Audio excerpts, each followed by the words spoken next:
All right, guys, another circular motion problem type is, and these aren't too bad, kind of a coaster problem. Let's just do, here, we'll do this track here. So you could be coming up over a hill, down a hill, into a loop, and then just say out. So here's the coaster going over this hill. So we got a position there.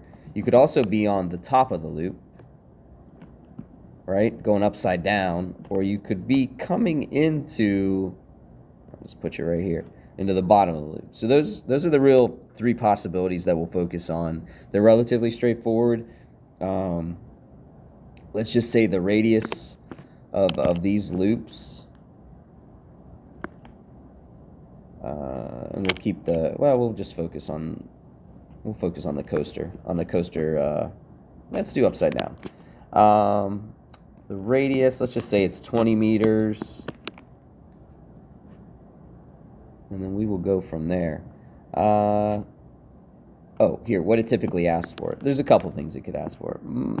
Odds are it's going to ask for what we call Fn, which is the force you feel when you're upside down. Like, if you notice, typically you feel a little lighter coming out of that upside down circle, and you feel a little heavier on the bottom going into that circle. That's all, right, inertia. You want to keep going in the direction you're going. Well, if the coaster changes direction on you and you want to keep going down, like, you feel that heavierness as you bottom out on a hill, like that kind of thing. So we're going to do the same thing. That's what's happening here.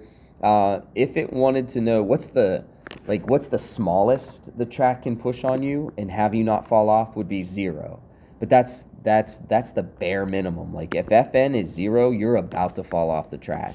So if a question's asking, like, what's the max, or what's the slowest you could not the max, what's the slowest you could possibly go and not fall off? Well, then you're going to set Fn equal to 0. So for this one, let's just say we want to know Fn, and let's say we're going, here, I'm making up numbers, so this we'll see what happens.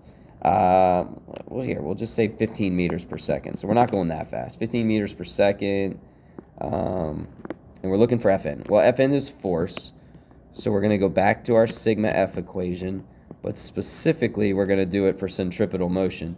So now we got to ask ourselves, in that previous one we did, the only force that we were doing a horizontal circle, so the only force we had was tension that we were looking at.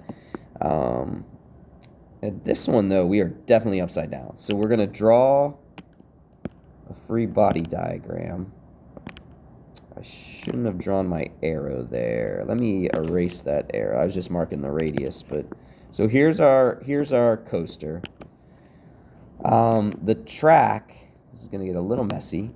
The track is pushing down on us, right? That's Fn. That is what we are looking for. Gravity is also pulling down on us. That's Fg. So when we go to write our equation, we got two forces down. We got Fn down and Fg down. So I'm going to say negative Fn. We'll just keep the how we've been doing all these problems. Like, typically anything down, we're just going to define it as down, as a negative, sorry. Minus Fg equals m. Now, we don't know AC, but we know V and R. So again, we can change that AC to V over R squared, which is typically what you're going to end up doing, unless they specifically give you AC. All right, so Fn is what we're looking for. So we're going to have a negative Fn. We leave that alone. Fg, we need our weight. They could have given us our mat. Well, I'm making this problem up on the spot, but let's just say they told us our gravitational force, our weight, is like, I don't know, 500 newtons. Well, that's Fg. So I subtract 500. Now, on the other side, I need my mass. Well, here, if Fg is 500, and we know Fg equals mg, then you get 500 equals m times 9.8. So m's going to come out to around, I mean, it's going to be around 50, but let's see what it is. 51 kilograms. So just watch out for what it gives you. If it had said 500 kilograms, then we would have had to multiply 500 times 9.8 to get Fg. But it gave it us 500 newtons, so we have it. So we didn't have to do anything with FG, but when we went to find M, they didn't give us M, so we had to do a quick little side thing to get M. And then V we know is 15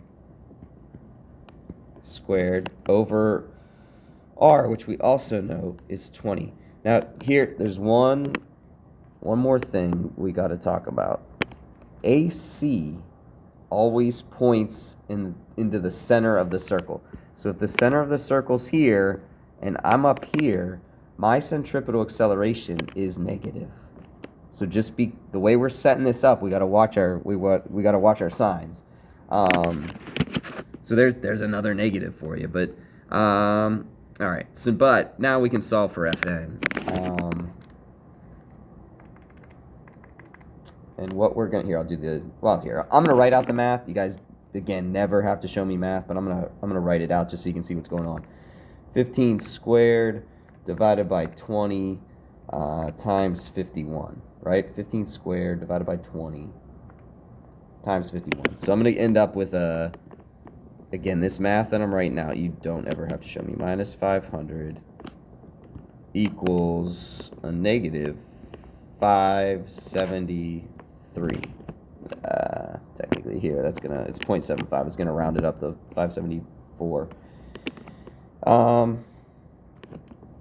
So I can keep going. Negative Fn equals, now I'm going to add 500 to the negative 574. So negative 574 plus, I'm rounding a little bit here, plus 500 equals a negative 74. So Fn equals 74 newtons.